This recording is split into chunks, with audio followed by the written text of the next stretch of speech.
I'll be extremely brief, Madam Deputy Speaker. I haven't intervened up until now and haven't stood because I put my name down to speak, but I had to attend a funeral earlier and therefore I missed the introductory speeches, and I didn't want to intervene on others who put their names in advance. I say this very, very briefly. It follows on from the point that was made by honourable friend from Thurrock.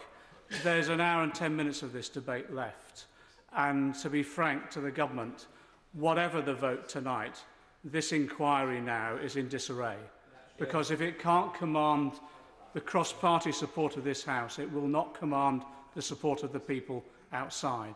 And all the arguments that have been laid out now in terms of the lack of terms of reference and consultation and involvement of this House on that, the composition, the remit, the process of oaths. Can I say on this issue of the oath, that is absolutely critical. As my honourable friend from Foyle has said, you know, the equivalent to the oath will elicit the equivalent to the truth. That is the whole point of this exercise, to try and get to the truth. I just wondered if tonight, in terms of the new practices in Parliament we're trying to introduce, this could be the one occasion, as the honourable member for Thurrock says, a minister actually now contacts number 10 and says the game's up. And what we need to do now is try and find consensus in this House on this important issue. This started with a tragedy.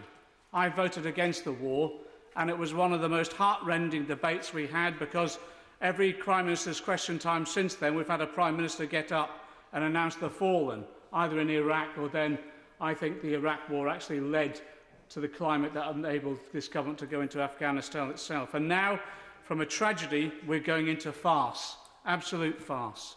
I was there at the Parliamentary Labour Party meeting only 2 Mondays ago. I don't often attend these days, but I did this occasion. And there was a discussion from the Prime Minister about change. We're learning the lessons of the European elections. An excellent speech in which there would be change, we would learn the lessons and we would listen. And when he announced the following day that there would be an inquiry on Iraq, I was heartened, absolutely heartened. I thought, we've learned a lesson. We're now going to actually address one of the central issues that stained the history of this government. And in doing so, I thought we were going to look for consensus across parties, establish a terms of reference, have complete openness and transparency, because that's what we were supposed to be all about these days. And then within 24 hours, we realised actually it was, well, some have said spin, but I think it's just maybe a charitably absolute incompetence. Because, as the honourable member for Thurrock, I don't think the Prime Minister and others around him have understood the importance of this issue in terms of clearing the decks for the future of this government or any other future government.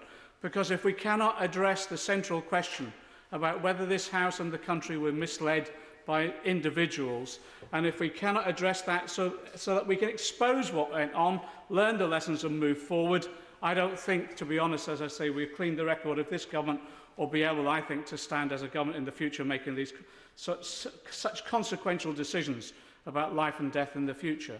That's why I just urge the government tonight, look, hang up the guns at the door of the saloon. Let's get out of the trenches tonight and just start talking about what the real needs of this country are at the moment. And the real needs are for honesty.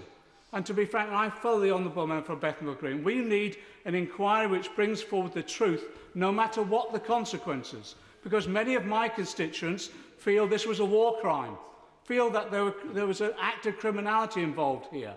And if there are consequences that lead on to our own Nuremberg or The Hague or whatever, well, let's at least get to the first base of explaining to our people that, yes, we recognise there will be consequences and we're willing to examine this issue no matter what the consequences.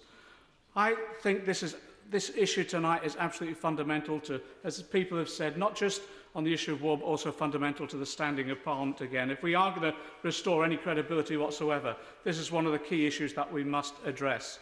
So I repeat the request of the honourable member for Thurrock.